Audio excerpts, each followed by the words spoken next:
Hola a todos, soy Antonio Mas, médico endocrino, y hoy vamos a hablar de alimentos que sientan mal.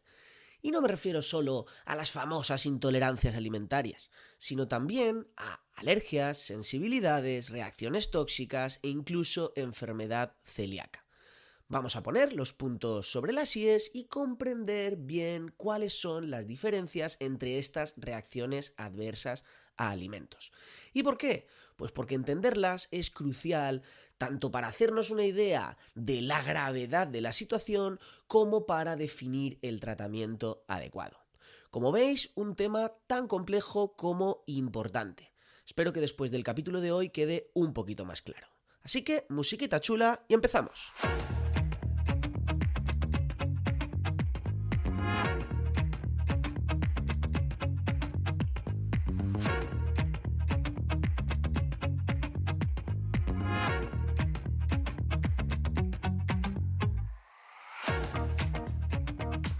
Bienvenidos al capítulo 31 de Planeta Dieta. Antes de empezar, te recuerdo que si quieres aprender más sobre pérdida de peso, puedes hacerlo apuntándote a mi newsletter en masendocrino.com/lista VIP. Cada domingo recibirás una pequeña historia con moraleja saludable sobre pérdida de peso y además al suscribirte te llevas un ebook de regalo. Ya sabes, masendocrino.com/lista VIP. Y ahora sí, vamos ya con el capítulo de hoy. Y lo primero que quiero hacer es un pequeño comentario. De hecho, lo que quiero es pediros feedback, pediros ayuda, ¿vale? La cuestión, ya sabéis que tengo un newsletter, os lo acabo de anunciar, masendocrino.com/lista VIP. Y también tengo este podcast. Son, digamos, mis dos fuentes de creación de contenido. Pues en el newsletter escribo, aquí hablo. Pero resulta que me está sucediendo pues algo que nos pasa a muchos emprendedores, ¿no? Que no llego a todo, no me da tiempo. Y lo cierto es que disfruto mucho más el podcast. Hay más gente que me sigue en el newsletter, esto también cuenta, pero disfruto mucho más haciendo el podcast. Entonces estoy pensando en empezar a hacer el newsletter en lugar de en formato escrito, hacer un audioletter, es decir, en formato audio. Cada domingo enviar un pequeño audio de 2-5 minutos como máximo. Al final es lo que pretendo con el newsletter, que se lea en menos de 5 minutos. Pues lo mismo, pero en audio. Entonces no sé qué acogida puede tener esto, porque me consta que hay gente que no le gusta tanto escuchar, que prefieren leer. Entonces, quería comentarlo, pues a ver si me dais un poquito de feedback, a ver qué os parece.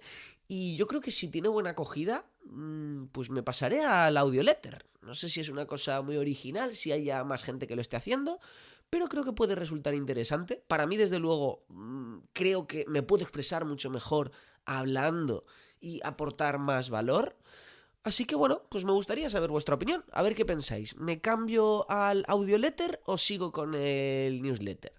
Por favor, escribidme a mi mail, antonio@masendocrino.com, y dadme vuestra opinión. En función de lo que me digáis, y un poco también en función de lo que me apetezca, pues así haré. Y ahora sí, vamos ya con el tema de hoy, como os decía, alimentos que sientan mal. Ya os aviso que hoy es un capítulo más bien teórico, pero yo creo que muy importante porque vamos a aclarar conceptos clave sobre lo que llamamos técnicamente reacciones adversas a alimentos. Veréis, las reacciones adversas a alimentos hay de muchos tipos. Mucho más que las simples intolerancias que ahora están tan de moda, la intolerancia a la lactosa, sorbitol y demás. Y como os decía al inicio, es muy importante entender cuáles son las diferencias, puesto que, dependiendo de la causa, la situación puede ser más o menos grave y el tratamiento más o menos complejo. Así que lo que toca hoy es aclarar conceptos, definir bien cuáles son los diferentes tipos y las diferencias que existen entre ellos de reacciones adversas a alimentos. Pero antes de entrar en el tema, quiero hacer una pequeña, no aclaración, una pequeña reflexión sobre la restricción de alimentos cuando tenemos algún problema con algún alimento, con algún grupo de alimentos, ¿no? Pues por ejemplo, si tú tienes celiaquía, te toca restringir el gluten. Y si tienes intolerancia a la lactosa, pues te toca restringir la lactosa. Ya sabéis que en los últimos años se ha puesto muy de moda restringir grupos alimentarios enteros casi por gusto, ¿no? Sin ninguna indicación médica. Yo tengo muchísimos pacientes que dejan la lactosa porque se lo ha recomendado una vecina, que dejan el gluten porque le han dicho que es inflamatorio, el gluten, que yo qué sé, es que hay gente haciendo restricciones a diestro y siniestro. Y ojo, porque, bueno, está claro que si tú tienes un problema con algún alimento concreto, pues tienes que restringirlo, de eso no hay duda. Pero lo que yo quiero plantear es qué sucede cuando nos ponemos a restringir alimentos porque sí. Pues lo que os decía el ejemplo de la vecina. Es que le han dicho a mi vecina que va a un nutricionista súper bueno que deje el gluten porque el gluten inflama el tiroides. Y entonces yo también lo he hecho, a ver si me va bien. Ojo, restringir alimentos, sobre todo grupos de alimentos, no es gratis para la salud. Y cuando digo gratis me refiero a que no es totalmente exento de riesgos. ¿Por qué? Pues porque primero, cuando tú restringes un grupo alimentario, de entrada te estás dificultando la vida. Comer sin gluten, o ahora que está muy de moda también comer sin carbohidratos, pues puede estar justificado si realmente vas a conseguir un beneficio. Si está muy claro, pues por supuesto, restríngelo. Y si es dudoso, también se puede hacer un pequeño ensayo terapéutico. Se prueba, si va bien se mantiene la restricción, si va mal no se mantiene. Pero lo que no es aceptable es restringir alimentos sin ninguna indicación, sin nada que lo avale. Porque te vas a poner muy difícil la vida. Pues por ejemplo, no comer hidratos de carbono en España es realmente difícil. No comer paella, no comer tortilla de patatas, no comer platos de legumbres, no comer pan. Vale que lo puedan limitar, pero una cosa es eso y otra cosa es autoprohibírtelo. En definitiva, lo que vas a hacer es complicarte la vida a cambio de nada. Porque este es el kit de la cuestión. Si tú vas a restringir un alimento y tienes una potencial ganancia para tu salud, pues por ejemplo está muy claro en el caso de un paciente con celiaquía. Si tienes celiaquía, restringir el gluten te va a hacer mucho más beneficio que daño, porque lo necesitas, por tu enfermedad. Pero dejar el gluten así porque sí, tiene que estar muy justificado y en todo caso tiene que ser una de esas opciones de segunda o tercera línea.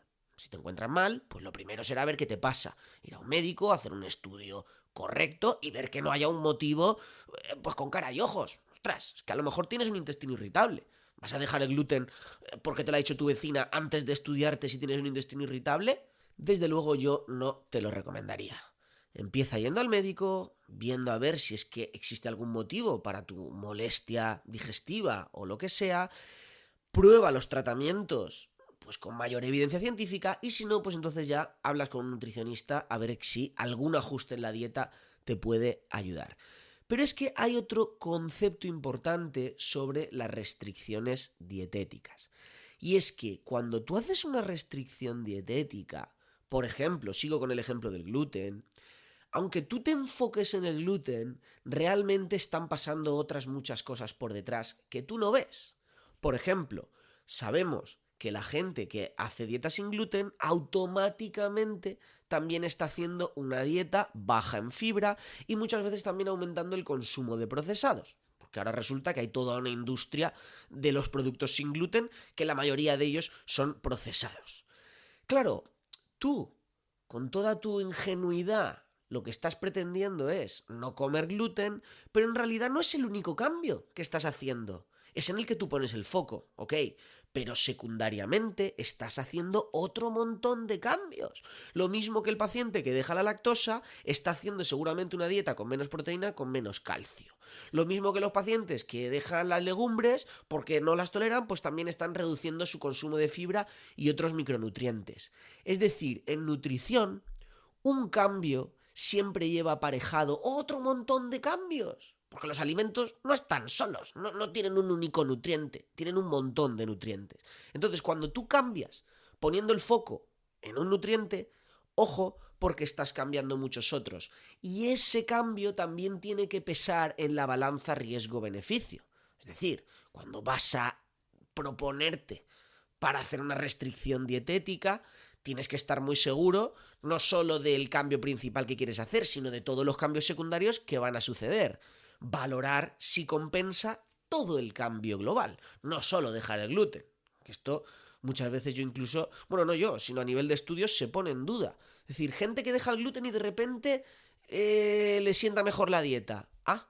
¿Y estamos seguros de que eso es por el gluten? Porque según la evidencia científica, todavía es dudoso que dejar el gluten pueda servir a la mayoría. Entonces, el beneficio que tú notas, si es que lo notas, ¿es por dejar el gluten o es por haber reducido la fibra? Amigo, tu cabeza te va a decir que es por el gluten, porque es en lo que te estás fijando. Pero tu estómago, tu sistema digestivo, a lo mejor lo que está notando es el beneficio de otro cambio secundario y no tanto del gluten. Por lo tanto, como resumen de esta pequeña reflexión que quería haceros, ojo con restringir por las bravas, no lo recomiendo si no consultáis antes a un nutricionista o a un endocrino. Y los motivos son estos. Primero, que te vas a complicar la vida, y segundo, que a lo mejor la restricción te hace más daño que beneficio. Porque no solo estás restringiendo una cosa, sino estás haciendo un montón de cambios al mismo tiempo. Así que, por favor, tened esto en cuenta. Y ahora ya vamos a hablar propiamente de los alimentos que sientan mal. Esto técnicamente lo conocemos en medicina como reacciones adversas a alimentos y pueden darse por diferentes causas a través de diferentes mecanismos, que esto es precisamente lo que vamos a comentar.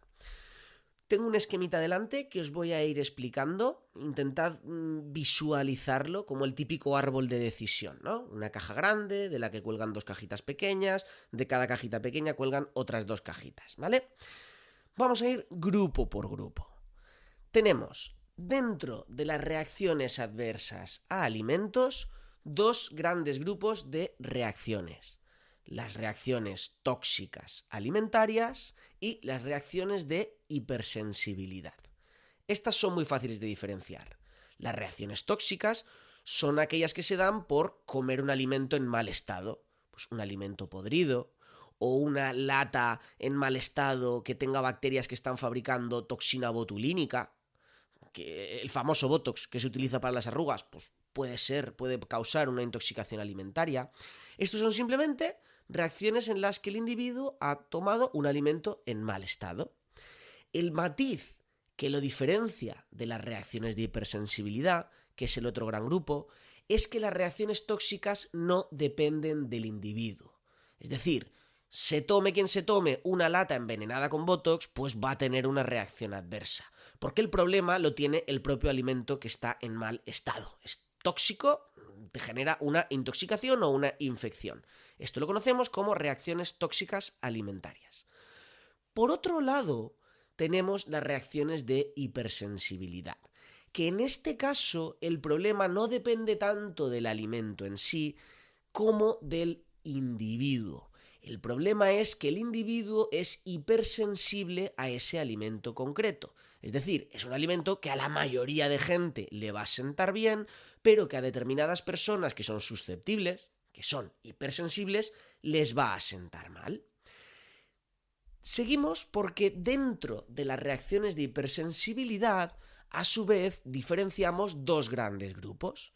Podemos tener una reacción de hipersensibilidad mediada por la inmunidad, es decir, el proceso por el que aparece la reacción es por mecanismos inmunes, anticuerpos, linfocitos y demás. O podemos tener también reacciones de hipersensibilidad no mediadas por la inmunidad, por mecanismos farmacológicos, por mecanismos digestivos, luego veremos. Pero el caso es que dentro de la hipersensibilidad diferenciamos reacciones inmunes y reacciones no inmunes. Sería un poco el proceso patológico que hay detrás del problema. Vámonos a las reacciones de hipersensibilidad tipo inmune o mediadas por un mecanismo inmune. Porque a su vez también existen 2 tipos de reacciones inmunomediadas. Las que dependen de un mecanismo alérgico, las típicas alergias alimentarias, igual que tenemos una alergia pues al polvo o una alergia al polen, pues podemos tener alergia al huevo, el mecanismo es el mismo. Esto está mediado por unos anticuerpos que se llaman IgE y por la histamina. A todos nos suena, ¿no? Que las alergias las tratamos con antihistamínicos. Pues eso es porque es una reacción alérgica, obviamente inmunomediada, de hipersensibilidad, que al final acaba provocando histamina con todos los síntomas que derivan de ello. Este sería el primer tipo de reacción inmune, pero también tenemos una reacción de hipersensibilidad mediada por inmunidad, pero no de tipo alérgico. Es decir, en este caso, la reacción no depende de esas inmunoglobulinas E, no depende de la histamina, sino que depende de la inmunidad, pero por otro mecanismo. Por ejemplo, aquí estaría la enfermedad celíaca, que tiene más que ver con la presencia de linfocitos en el intestino, pero no con estas IgE. De hecho, ya que hablamos de anticuerpos, los anticuerpos que predominan en la enfermedad celíaca son los IgA. Son anticuerpos que típicamente encontramos en las superficies del cuerpo. El caso es que os quedéis con esta diferencia, ¿vale? Reacciones de hipersensibilidad mediadas por la inmunidad pueden ser de tipo alérgico o de tipo no alérgico. Luego entraremos a hablar a unos detalles de cada una de estas. Pero ahora vámonos un paso más arriba, volvemos a las reacciones de hipersensibilidad y vámonos al otro grupo que son las reacciones no mediadas por inmunidad. Es decir, el proceso que provoca la reacción adversa no tiene nada que ver con el sistema inmune, con anticuerpos y con linfocitos, sino que tiene que ver con otros mecanismos.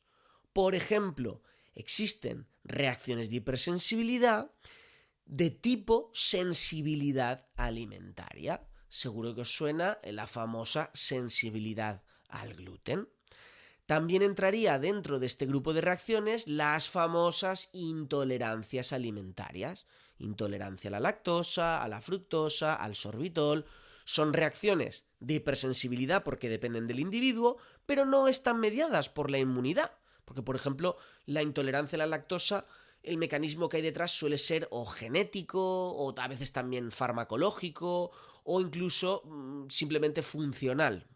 Cualquier problema que haga que el tránsito digestivo esté acelerado puede acabar provocándote una intolerancia a la lactosa.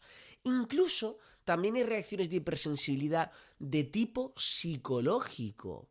Gente que, pues de alguna manera, ha asociado determinado alimento a que le siente mal. Esto a veces pasa, ¿no? Un día te sienta mal un alimento y te sentó tan mal que se te queda ahí grabado a fuego. Y el próximo día que vas a comer ese alimento te sienta mal.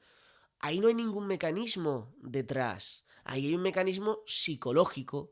Esto a veces sucede, por ejemplo, en intoxicaciones alimentarias. Gente que se ha intoxicado por un huevo con salmonela y luego coge aversión al huevo. Obviamente esto es una reacción de hipersensibilidad porque depende de ti. El huevo no le sienta mal al resto de personas. Y obviamente no está mediada por la inmunidad, sino que es una especie de intolerancia psicológica, psicosomática. ¿Vale? Y con esto habríamos terminado. Realmente estos son... Ahora quiero entrar a hablar algunos detalles de cada grupo, pero en realidad estos son todos los tipos de reacciones adversas a alimentos que existen. Os voy a recordar el cuadro para dejarlo bien claro antes de entrar a detalle con cada grupo.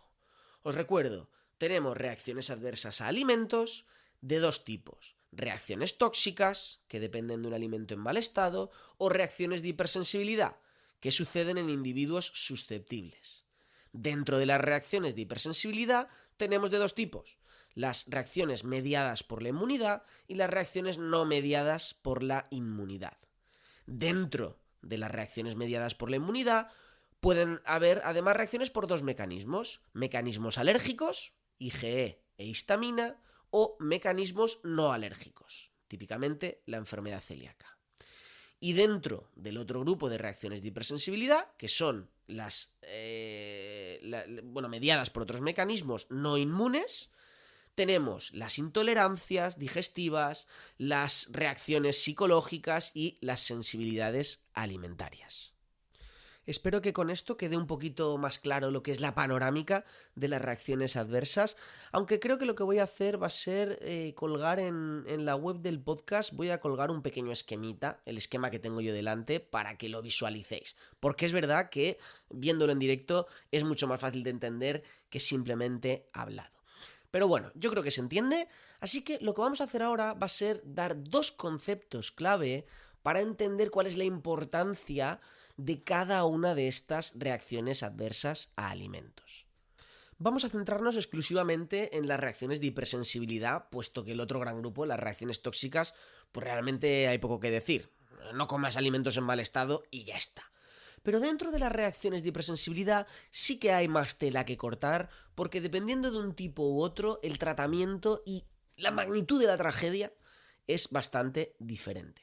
Así que vamos a empezar hablando de las reacciones inmunomediadas, que serían las alérgicas y las no alérgicas. Dentro de las reacciones alérgicas, es básicamente las alergias alimentarias, ya hemos dicho que pues al final se trata de una alergia como cualquier otra, como una alergia al polvo, como una alergia al polen. Y ya sabéis lo que sucede, pues los casos leves, pues puedes tener los típicos síntomas derivados de la histamina, que se libera cuando entras en contacto con lo que te provoca alergia, pues los ojos rojos, te puede salir urticaria, te pica la piel, estos serían los síntomas leves, pero en el peor de los casos, cuando tú eres alérgico, un alérgico grave a un determinado alimento, puedes tener incluso lo que llamamos un shock anafiláctico. Es decir, es una reacción de histamina tan potente que se te vasodilatan tanto las arterias que te baja la presión y es que no te llega el riego de sangre al cerebro y esto puede conducir incluso a la muerte. Seguro que a todos os suena, aunque sea de la tele, típico actor que en una serie le da una reacción a los cacahuetes o a algún otro fruto seco. Que típicamente los frutos secos suelen ser bastante fastidiosos en el tema de las alergias. Pues esto es lo que sucede. A ti te dan el alérgeno, el alimento al que eres alérgico y se desencadena una pedazo de reacción que puede ser muy grave y te tienen que llegar incluso a pinchar adrenalina. Lo que hacemos en urgencias es, lo primero pinchamos corticoides para rebajar la inflamación. El corticoide es un antiinflamatorio muy potente y que hace acción rápido. Eso sería lo primero. Y luego, si con el corticoide no es suficiente, incluso llegamos a necesitar adrenalina. O sea que con las alergias, mucho cuidado porque la cosa puede complicarse. Por suerte no es lo normal, la mayoría de alergias son leves, pero lo cierto es que siempre existe la posibilidad de que un caso sea grave. Típicamente esto pasa con los frutos secos, pero también hay alergias al huevo, alergia al marisco, alergia en niños es muy común también la alergia a las proteínas de leche de vaca, que obliga a madres lactantes a dejar de tomar alimentos de la vaca, todo tipo de lácteos, para no tener esas proteínas en su leche. Incluso existen, y esto es yo creo que lo más puñetero que puede pasarte, lo que llamamos las alergias cruzadas. Estas alergias cruzadas lo que quiere decir es que tienes alergia a una molécula que está presente en diferentes alimentos. Hace poco vi a un paciente, ahora no me voy a acordar a qué molécula tenía alergia, era complejo, no sé qué, pero por lo visto es una molécula que está presente en pieles de frutas, está presente en el pescado, está presente en un montón de alimentos. Y la pobrecita, pues tenía que tomar una dieta increíblemente restrictiva porque prácticamente todo le daba alergia. Y no es que tuviera alergia específicamente a la piel del melocotón, sino es que tenía alergia a una molécula que está en la piel de melocotón y está en el pescado y está en otras tantas cosas que por supuesto no podía comer. Claro, ya os podéis imaginar que esto pues, puede llegar a ser muy grave, porque te toca restringir la dieta, vamos, a niveles casi insoportables y pues te fastidia mucho la gestión del día a día. ¿Cuál sería el tratamiento? Pues en las alergias habitualmente, esto lo llevan los alergólogos, a mí me queda un poco lejos, pero básicamente existen dos tipos de tratamiento. Primero, directamente evitar el alérgeno. Si es una cosa muy concreta, oye, le tengo alergia a los cacahuetes, pues oye, no comas cacahuetes y ya está. Incluso si es muy grave, pues ojo, a veces el paciente tiene que ir siempre con un boli de adrenalina encima, con una inyección de adrenalina, por si acaso algún día come cacahuetes sin querer, ¿vale? Pero digamos que este sería el tratamiento de base, evitar el alimento que te provoca alergia, puesto que eres hipersensible. Pero luego, algunos de estos típicos medicamentos que provocan alergia también pueden tratarse mediante terapias de hiposensibilización. que consiste básicamente en exponerte a pequeñas dosis cada vez mayores de ese alimento hasta que te desensibilizas y dejas de tener alergia. Esto, por ejemplo, se hace mucho con el huevo. Empiezan dándote pequeñas trazas de huevo, luego te dan huevo bien cocinadito, luego huevo ya de otra manera. No me sé bien los protocolos, pero sé que con el huevo se puede hacer una hiposensibilización eficaz.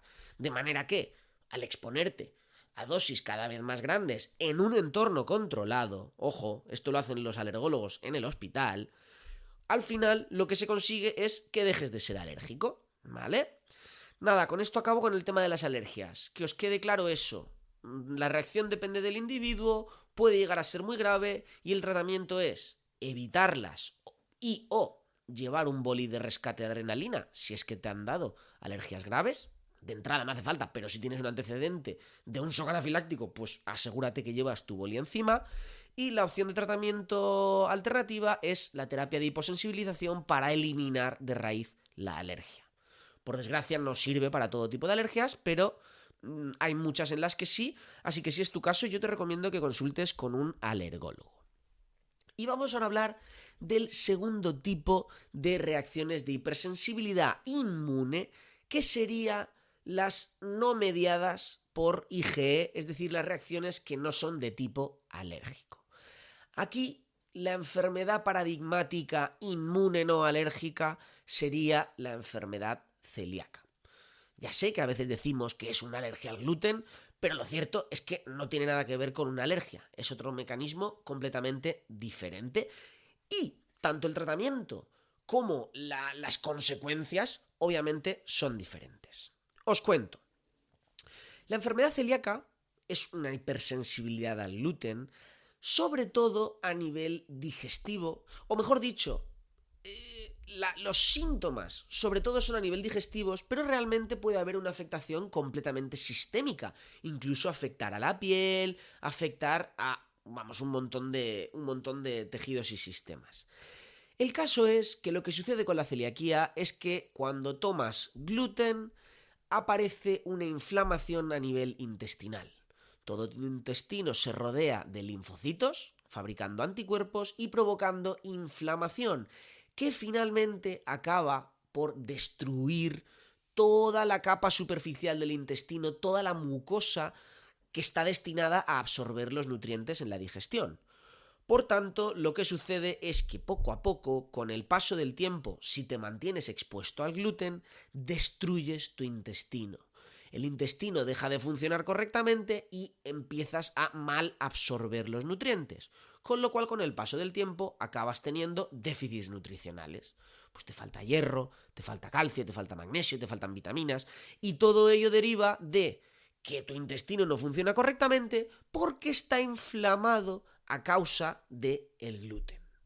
Ojo, el gluten no inflama el intestino en condiciones normales. Ya sabéis, solo lo inflama en gente hipersensible, en gente predispuesta, es decir, en gente que tiene la enfermedad celíaca. ¿Y qué es lo que sucede con la enfermedad celíaca? Pues el problema es que si no se trata adecuadamente, y ya os adelanto que el tratamiento es básicamente evitar todo tipo de gluten, incluso trazas de gluten, ¿vale? Lo que sucede cuando no se trata es que el intestino se mantiene crónicamente inflamado y además de las propias consecuencias del déficit nutricional, pues por ejemplo, si te falta hierro tendrás anemia, si te falta B12 es posible que se te afecten los nervios y también tengas anemia, pues además de todo esto, también aumenta el riesgo de sufrir un linfoma intestinal. Porque os recuerdo que el gluten lo que provoca es que el intestino se rodee de linfocitos. Linfocitos que están ahí atacando el intestino y destruyéndolo. Pues con el paso del tiempo, algunos de estos linfocitos pueden volverse malignos. Y se sabe, la evidencia científica es irrebatible, que una celiaquía mal controlada, porque no se hace una dieta sin gluten, al paso de los años aumenta mucho el riesgo de linfoma intestinal. Y obviamente, pues una vez tenemos el linfoma, pues ya hemos metido la pata, porque ya no sé hasta qué punto se curan o dejan de curarse este tipo de tumores. Pero bueno, a nadie le gusta tener un tumor maligno que era completamente prevenible simplemente evitando el gluten. O sea que si tenéis enfermedad celíaca, en este caso, por supuesto que tenéis que hacer una restricción dietética del gluten. Es una de aquellas situaciones en las que sin duda, pero sin duda, el beneficio de retirar el gluten supera con creces a los riesgos de esas pequeñas déficits nutricionales que puedas tener al retirar el gluten. Por supuesto, lo que tienes que hacer es hablar con un nutricionista y que te ayude a conseguir una dieta perfectamente equilibrada, perfectamente completa, a pesar de no tomar gluten. Ese sería el tratamiento. Y ojo, porque en el caso del gluten, bueno, y esto sucede también en las alergias, no se puede tomar ni siquiera pequeñas trazas de gluten. Y esto significa que si en una casa hay un paciente con celiaquía, en esa casa no puede entrar el gluten. Los utensilios que se utilizan para cocinar comida con gluten no pueden utilizarse para cocinar comida para una persona con celiaquía, porque simplemente esas trazas de gluten que van a quedar en la cuchara de madera van a pasar a la comida del paciente afectado y van a provocarle una exposición al gluten con todas las consecuencias que derivan de ello. Así que mucho ojo también con la celiaquía, porque no es una enfermedad alérgica que te pueda matar por una exposición puntual y que te dé un shock anafiláctico, pero si tú mantienes siendo celíaco una exposición crónica al gluten, puedes tener problemas, primero nutricionales y segundo, también a la larga incluso un cáncer digestivo tipo linfoma. Por supuesto, esto sin hablar del resto de síntomas cutáneos, cefaleas y digestivos que puede provocarte también la propia celiaquía, ¿vale? Y vamos a hablar ahora del último gran grupo de reacciones de hipersensibilidad, que son las que no están mediadas por mecanismos inmunes, que aquí es donde entrarían las intolerancias.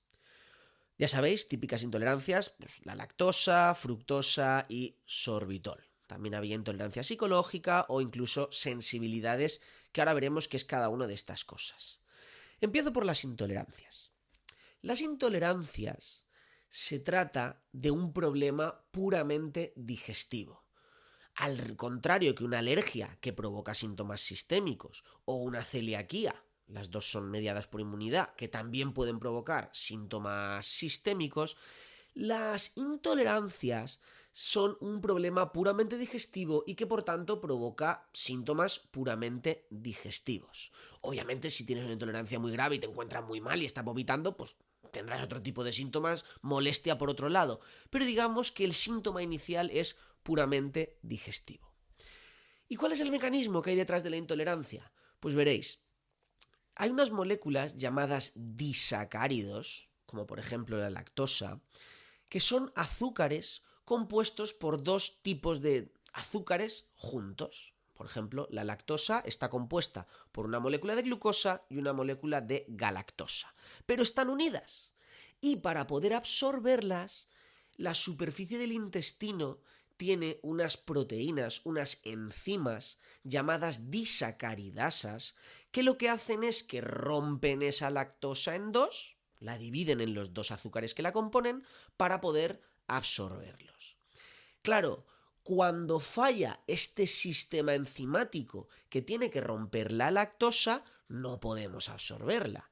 Y toda la lactosa que se queda en el intestino es digerida, hablando en plata, se la comen nuestra flora intestinal, se la comen nuestras bacterias. Y obviamente, al comérsela, pues hacen reacciones químicas que generan desechos.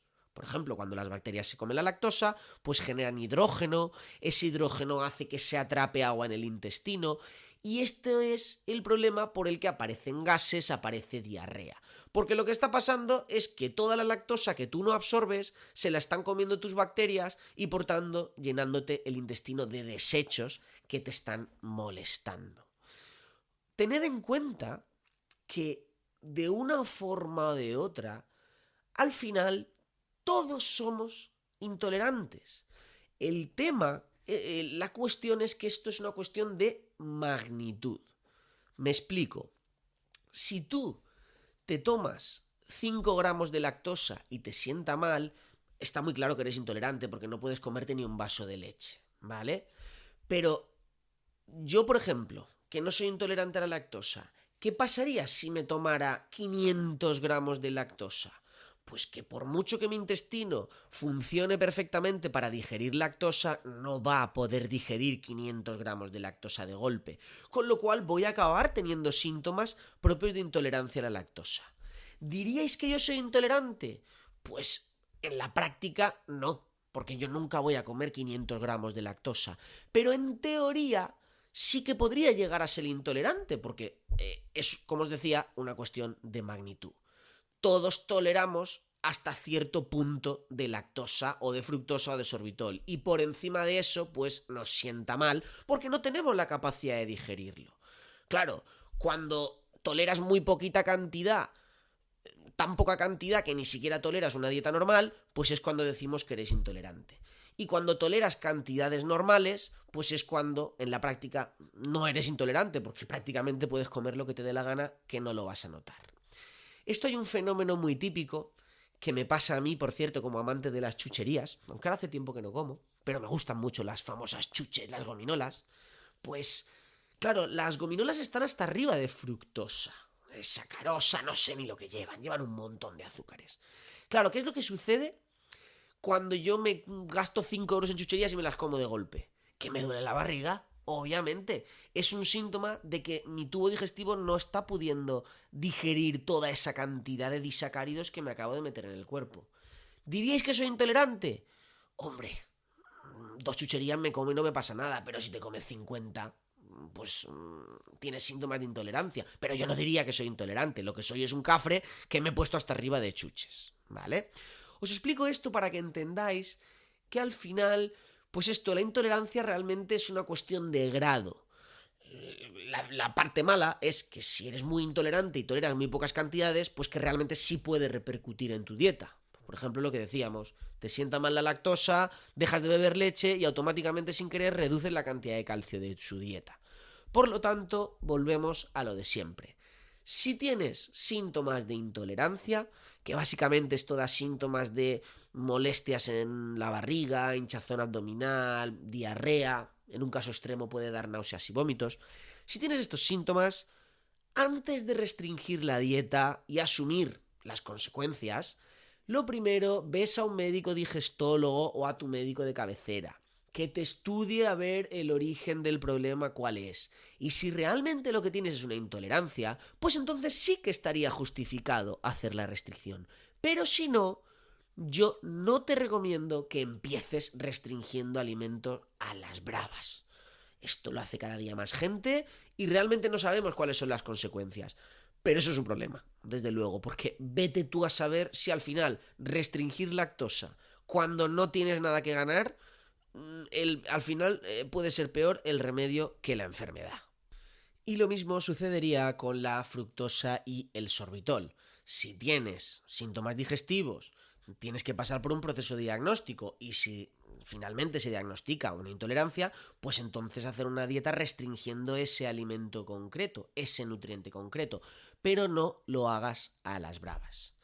Y acabo ya con el tema de las intolerancias, simplemente dando unos tips de tratamiento, que básicamente es que sepáis que el protocolo de tratamiento, aunque inicialmente sea muy estricto, muchas veces lo que pretendemos es hacer una dieta muy restrictiva al principio del diagnóstico para que te encuentres bien como paciente. Y una vez te encuentras bien, lo que vamos haciendo es, digamos, haciendo cada vez una dieta menos restrictiva, menos intensiva, hasta llegar al punto que consigues tolerar.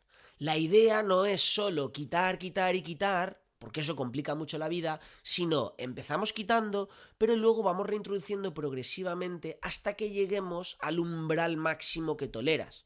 A lo mejor resulta que no toleras un vaso de leche completo, pero a lo mejor sí que puedes tomarte un cortado. A lo mejor no toleras un queso muy, ¿cómo se dice? Un queso muy fresco, que lleva más lactosa, pero a lo mejor sí que toleras un queso muy curado. Y estos pequeños matices pueden facilitarte mucho la vida. Lo mismo sucede también en el caso de la fructosa. Pues a lo mejor no toleras una manzana gigante, pero a lo mejor sí que toleras una naranja pequeña, que lleva menos fructosa. Por tanto, no se trata solo de quitar, sino de quitar y restringir con cabeza.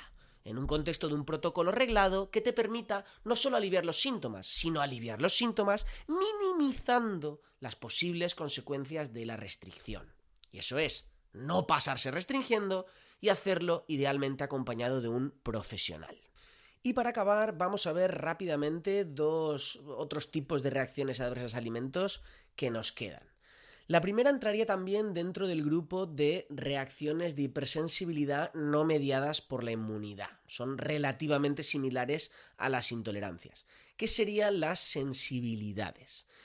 La típica, que ahora está muy de moda, es la sensibilidad al gluten. Ojo, porque no tiene nada que ver con la celiaquía. Lo único que comparte con la celiaquía es que el sujeto problema es el gluten. ¿Qué es lo que sucede con la sensibilidad? Pues se trata de personas que cuando comen gluten les sienta mal de forma casi instantánea, de forma aguda, a diferencia de la celiaquía, que sienta mal en el largo plazo, cuando destruye el intestino. Pues los pacientes con sensibilidad al gluten lo que pasa es que comen gluten y les sienta mal, pero, y esto es muy importante, tiene unos matices muy diferenciadores de la celiaquía, y es que no está mediada por la inmunidad y por tanto no encontramos anticuerpos, no produce inflamación del intestino y por tanto si hacemos una biopsia intestinal es normal, y no produce ningún otro tipo de afectación externa, linfomas, ni ninguna otra de estas cosas. Es puramente que el gluten sienta mal. Es decir, en este sentido se parece mucho a las intolerancias. Por eso entran en la misma categoría. Pero lo cierto es que no tenemos ninguna evidencia física, no existe ninguna prueba, ninguna analítica, ninguna biopsia, no hay nada que nos permita objetivizar, es decir, ver de forma objetiva que alguien tiene una intolerancia al gluten. Es un síndrome que se diagnostica puramente por los síntomas. Como gluten y me sienta mal, dejo de comer y me sienta bien, vuelvo a introducirlo y me vuelve a sentar mal. Este sería un poquito el proceso diagnóstico, puro ensayo y error. Realmente no sabemos si esto puede tener alguna consecuencia a largo plazo. En principio parece que no, porque no hay ninguna lesión biológica demostrable. Incluso, a lo mejor alguien se enfada cuando diga esto, la intolerancia al gluten todavía sigue siendo un diagnóstico dudoso. No tenemos claro que realmente exista algo así como la intolerancia al gluten. ¿Por qué? Pues tiene que ver con lo que os comentaba al principio, de que cuando hacemos un cambio dietético, en realidad no solo hacemos un cambio, sino que hacemos otros muchos cambios secundarios. Entonces parece que la gente que tiene aversión al gluten, yo lo veo en consulta, hay gente que le tiene pánico al gluten, se habla tanto de que va mal porque inflama, va mal para el tiroides, va mal para mil cosas, que hay gente que le tiene pánico incluso. Entonces realmente no sabemos si quizá la intolerancia al gluten, la sensibilidad al gluten, de hecho se llama sensibilidad al gluten no celíaca, es el nombre técnico, no sabemos si quizá puede ser, primero, un tema puramente psicológico. Nos marcan tanto con que el gluten es malo que luego cuando comemos un alimento que sabemos que lleva gluten nos sienta mal. Esto, ojo, no me lo invento yo.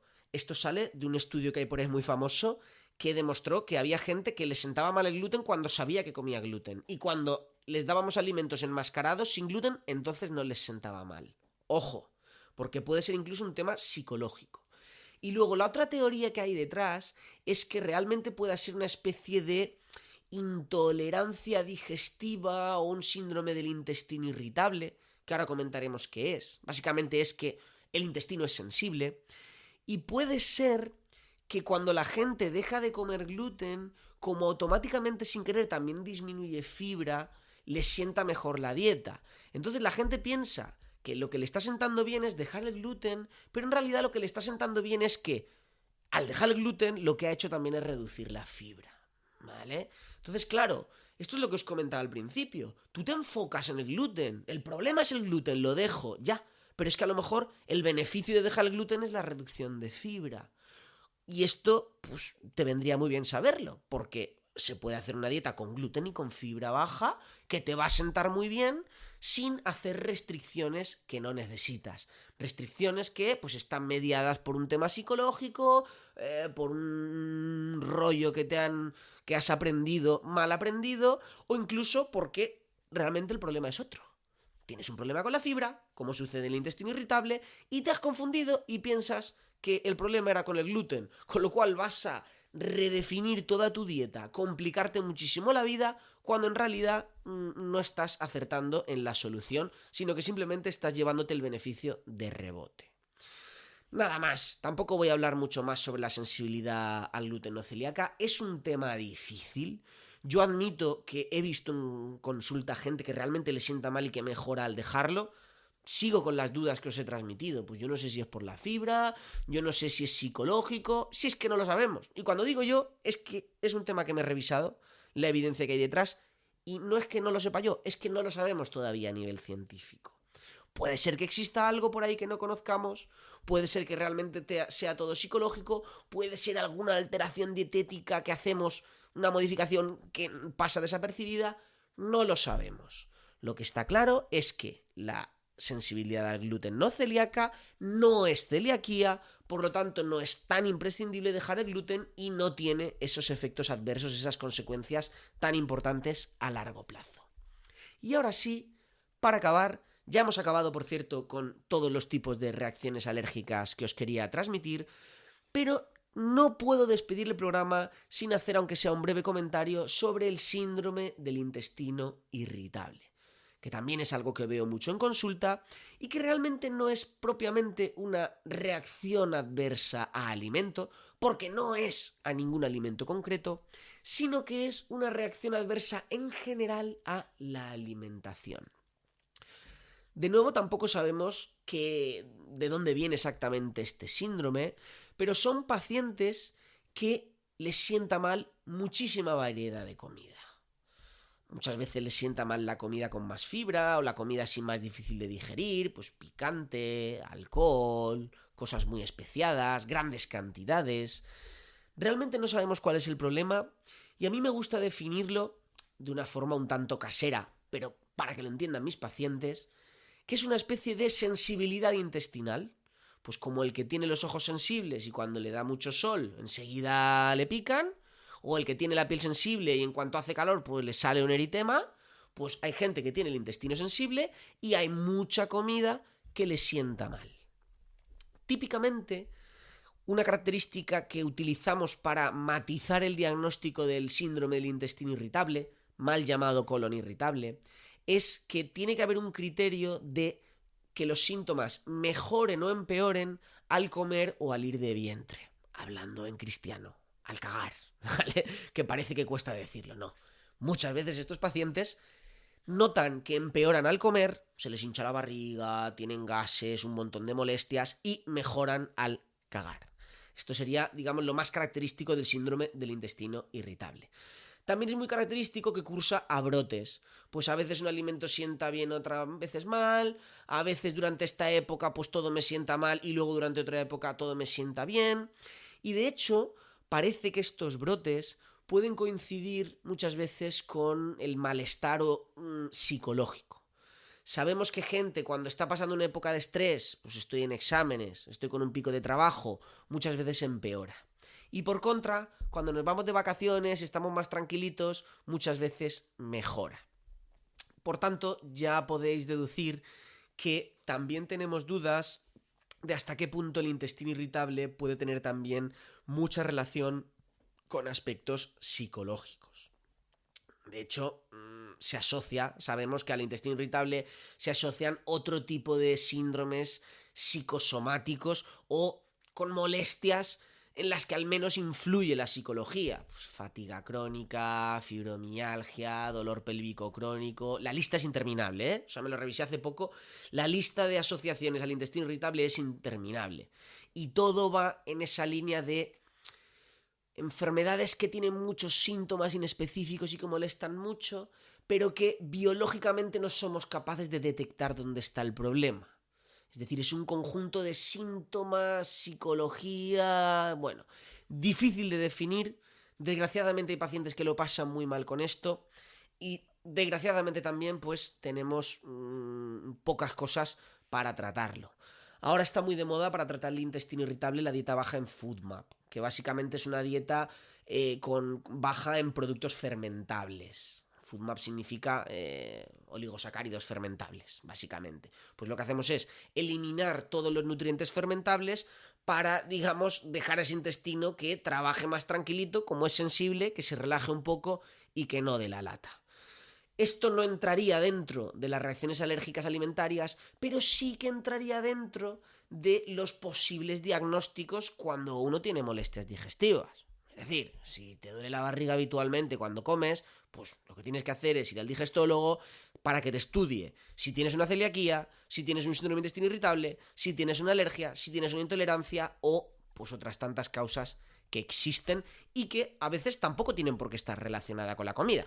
Que obviamente yo solo os he mostrado la pequeña punta del iceberg de los síntomas digestivos, los síntomas que vienen por reacciones alérgicas a alimentos, ¿vale?